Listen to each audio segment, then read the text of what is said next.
Video Studios in Glen Mills, Pennsylvania. Second annual, baby. Second annual.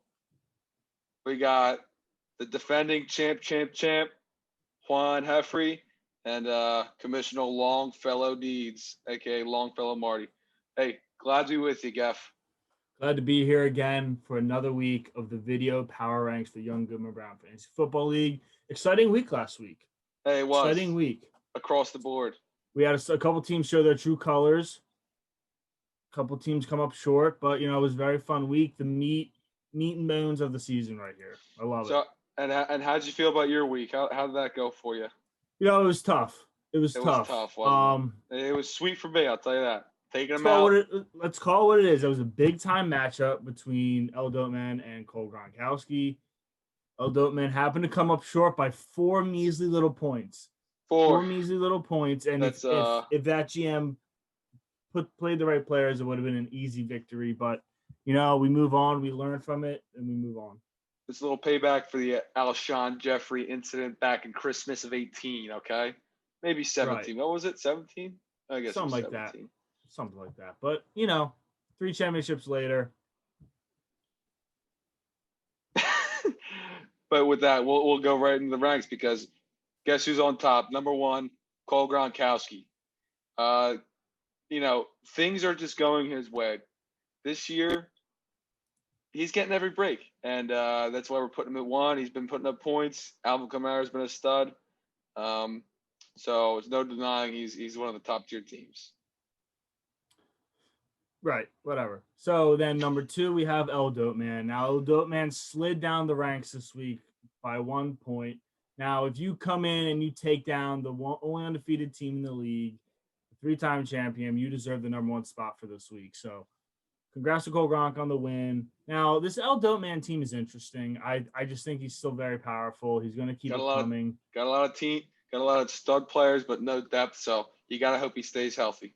He will, and we have something developing in Kansas City with Le'Veon Bell. So we'll see how that works out. But enough about him. Let's move on to number 3. A lot of mouths to feed. We'll go with Brucey's time to shine, number 3. And, hey, man, what do we say? Running backs win championship, and he's got to run the ball. D. Hines, Aaron Jones, yep, and Raheem Mostert. So he's got a lot of guys, and he's putting up numbers too. Beast of the East. Beast of the East. Rounding out the top 3 right there. Now we're going to number 4. We have Chubby Johnson. Chubby Johnson's getting some love. He's getting some love. 3-2 right now. I mean, listen, this team can be really good if they stay healthy. Julio Jones is screwing him. Yep. A.J. Brown, he's still questionable even after playing the other night. So running back play is going to be sketchy. I like Jonathan Taylor a lot, but DeAndre Swift there is going to be really tough. So I think I would say Chubb going down for him really going to hurt. I would say look for this team to make a move. It'll be dangerous come playoff times. I like the team, Chubby J. Number 5, we'll go with Gamber Photo. Got his first win last week, just like we predicted. I'm not going to give us too much credit. And in convincing fashion, fashion. Hey, he's been putting up numbers. If you look at the board, he's up there with the top-tier guys, so you can't deny it. As I said, the best 0-4 team I've seen in a while, so I'm happy to have him get a win. And at number 6, we have JB in the CFNs. Now, talk about an up and down week. He blew past Ukraine train by 30 points, putting up a hot 150. But Dak goes down for the year. Yeah. And as we know, he put a lot of stock in Dak this year, drafting him and Patty Mahomes. So, overall, like this team, I think Miles Sanders is a stud. Calvin Ridley is going to catch a lot of balls. And Mark Andrews and DJ Moore are very good. So I like this team. I just don't know how this team will respond after losing its quarterback. So we'll see the direction it goes in. It's a real ankle breaker of a week there. Tough. So number 7, we had is it Uncle T? We have number 7. The VP, correct. Uncle T. We got VP at 7.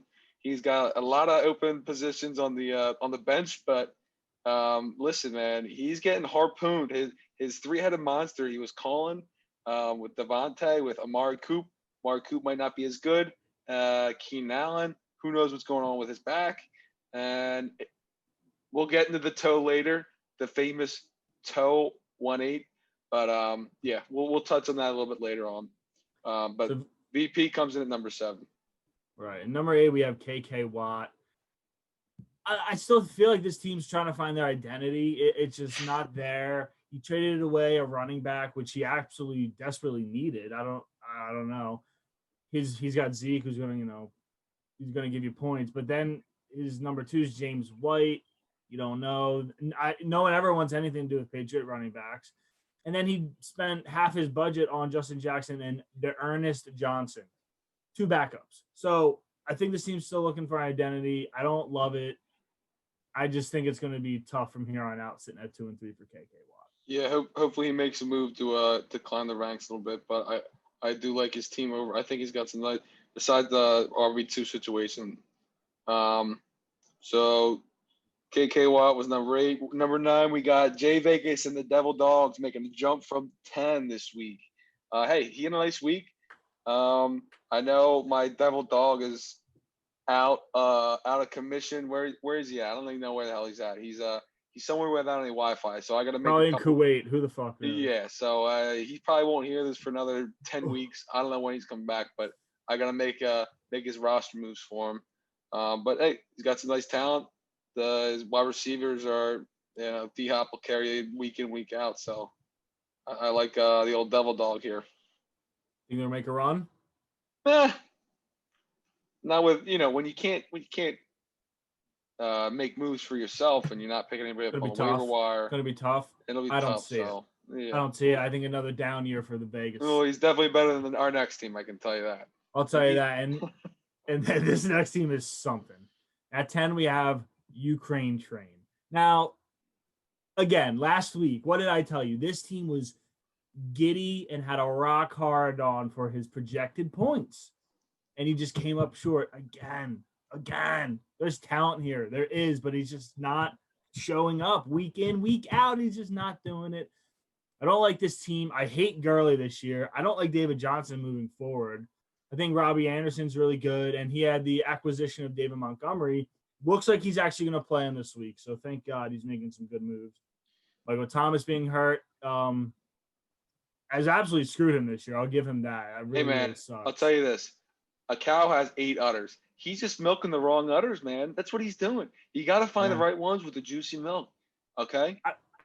He played Ayuk last week, and that just was not the right move. He had Cooks on his bench with a lot of points. Now, he has some favorable matchups this week.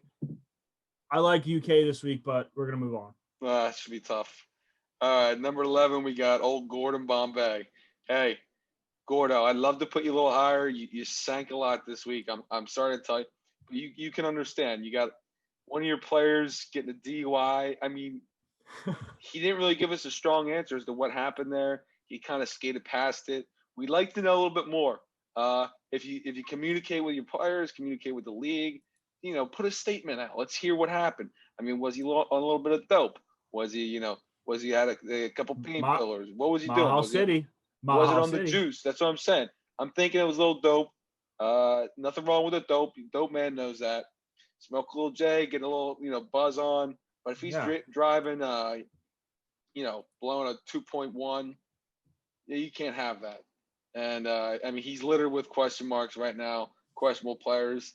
The bye weeks killed him, so I'd like to. I mean, to go from 200 points to 70? Yeah. And that's what we said. An inconsistent team. Some weeks will have that, some weeks will have 70. It's tough. Very tough. I hate that team moving forward. Bottom line. I mean, he's got a tough matchup against Doman this week. Call what it is. Yeah, it is. All right, and I mean, bottom feeder city, we have Team Hort at number 12. And to add insult to injury, the player he trades away now signs with the team that his first round pick belongs to, the Kansas City Chiefs. So I don't know. It's just you don't know how it's going to work out in Kansas City. Clyde, I mean, you would think Clyde's still the main back, but Le'Veon Bell can still be a number 1 running back. So he's going to eat at his carries. He just is. Listen, man. No doubt about it. It's past that point. This guy just needs to hope he doesn't go defeated Because if he goes defeated, listen, we need to figure out a punishment. Yeah. If somebody goes defeated, you can't just skate by and think you're all something dandy and golden. Something will happen. If you do not win a game, something will happen. Well, let's think of something. Is he going to sit on a couple pine cones? Is he going to milk a cow? Like, we got to think of something. Milk a lamb. He might have to go right for the mouth on a teat. I mean, I think I don't think that's a punishment. I think that's a good thing. Maybe rake some leaves while he's naked. I don't know. I mean, we'll have to workshop something, but something will happen to put a couple of leeches on his pecker. Listen, we just got to brainstorm. If this guy goes defeated, he's not going to skate by. Something's going down. Something's going down, and maybe that'll give him a little incentive to turn it on. Yeah. I mean, something. Right now, light a fire under this guy's ass. This guy has $90 in his budget. He's not making any moves. I looked it up. He's made 2 moves all season. And one of them being the trade. That will forever go down as the trade. Hey, listen. 2 moves. We're all busy. I don't think he's there. I don't think he's busy. Here. We are all busy. I just, but this team's spending too much time with the books, studying the vaginal canals and the fallopian tubes. He needs to study the NFL. He needs to get his brain out of the gutter, get back to where his roots are from. We all know where his roots are at. Take a breather. We know. I see him on Instagram liking those thotty pages. Wet ass cheek pages. He's out taking pictures of his dog when he needs to be studying the waiver wire. There's time, okay? There's time in the day to apply yourself to fantasy football, and he is not doing it. He's just not, and it hurts to see. But I personally still do not think this team will win a game this year, especially now. There's no way. Do you still think he catches someone on a bad week? I just don't see it. He plays UK and Train this week, and I like UK in this game a lot. And the UK skates by with ease, 30, 40 points. Let me check the scoreboard because, listen, anybody can have a down week. Anybody can get hot. I can see Clyde Edwards-Helaire going nuts this week after that trade. But guess what? I mean, Kyler's playing the Cowboys. I like UK's matchups. Wow, plus 20 points. Team Horrors, tough matchup for him. Yeah. But listen, we'll figure something out for defeated. If he loses one more game, that's half the season defeated. He's in big trouble. Big trouble. Like the most trouble. As we know in this league, you need to win pretty much 7 games to get into playoffs. Like that's pretty much the cut. One more loss, and it's wraps. All right, so there's two more teams we wanted to touch on. You want to start it up? Do you want to start with Schmitty? Yeah. Talk with a Schmitzter. Yeah. So losing Dak hurts. Obviously, we talked about that. Ankle gone. $31. Okay, a third of your budget on the red rifle. Obviously that is why this kid was in the slow classes. He got double the time for the SATs. This dude, he doesn't think sometimes. But hold on. He scored, what was it, a 40? Did he get a 38 on the the Wonderlic. The Wonderlic. He got a 38 on the Wonderlic. I mean, here's the thing. There's no. Listen, he swore on his life, swore to God, swore to his parents. 38. I'm going to give him the benefit of the doubt. And also, hey, listen, I'm not going to write off Andy Dalton just yet. But did he spend way too much money on him? Sure, because the next closest person was like $2. He could have put in $10. Nobody wants the red rifle. Who could have put in 5? Like, have him. I don't want him. He's going to put up some garbage time numbers because Cowboys defense is trash. So they're going to be throwing the ball a lot. They got receivers out the asshole. So yeah, he's gonna put up garbage time numbers, and it'll be interesting to see what happens because Cody needs that position. Here's the thing, though. He plays Gamberfoto this week, and I love Gamberfoto in this matchup. I feel like Gamber Photos is going to turn a corner right here and just charge. And I think JB's in the way, and he's going to run right through him. Yeah, Gamer Photo has some favorable matchups too. Yeah. But we'll see what happens. And then let's hit into our VP a little bit. Let's touch him up. I mean, this team is, I would call it a dumpster fire right now. I really would. So earlier today, when I logged on and did a couple of scouting, this team had 3 bench players.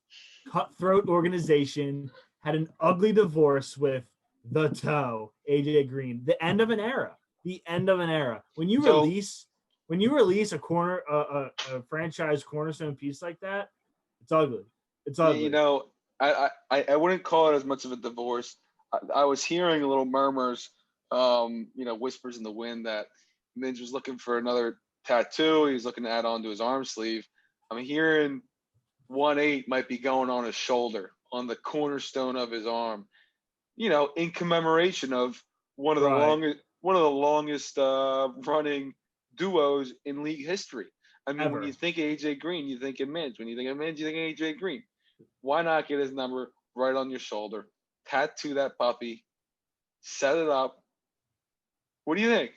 I like it. I think it actually would suit his sleeve very well, and I think it would just really tie everything together. Him and the toe and him together forever. Throw a little toe in there too. Put it at the bottom of the 8 or something. A little toe, just like a little toe between the 8. Oh yeah, right in between one of the little tribal ones, maybe just like a hidden like little gem in there. Oh yeah, I like that. But yeah, this team is a dumpster fire right now. It really is. Like I said, I mean the 3-headed monster he was calling, just harpooned with all the injuries he's taken. Devontae Adams, he's gonna have to lead him, and he's been trying to shop Keenan Allen. I hear he's been trying to shop Amari Cooper. What's he gonna be? He's been looking to make moves, and I knew that this would happen for the VP. He knows it's now or never, essentially. I will give him this. He's not afraid to make the big moves. Normally, he picks on the lower scum to bite on his trade bait. Right. Yeah. I know last year he did that a couple times, but we'll see what happens. I'm sure he's gonna make a move soon. But again, VP's made the most moves in the league this year, so you're right. He's active. 19 moves this year. 19 moves. And he's 3-2, so it's not panic time, but I'm sensing he can feel the pressure. I think he feels the window closing. Yeah. A little bit. Yeah. Because he knows this isn't a championship team. Because guess who wins championships? Running backs wins championships. And JoJo Mixon and D Hens just ain't gonna get it done. No, it's D Hens. That's in D Henderson, not D Henry. To get that confused. Some people do. Now, how do you feel about him just dropping J.K. Dobbins and you scooping him up for the 11 piece? More depth for me. I don't understand what he's doing with his bench, but he's 3-2. He's a more than competent GM. I would never question that. But I like J.K. Dobbins in case Mark Ingram gets hurt. He has Mark Ingram, right? Yes. Guess, hey, more depth for me. If he wants to come and he was looking for running backs too. He's trying to come into the Dope Man house and pick one off. Yeah, he was coming into mind too. So Uncle T, he's in good hands. He'll finish around 6-7, 7-6. He'll squeak in the playoffs like he normally does, but never a real threat. So I'm never a real threat is right. Yeah. Mediocre Minge is what it is. So let's see if he can make a big move soon. I'd like to see it. So that wraps it up, boys. We'll see you next week, and hope you enjoyed it.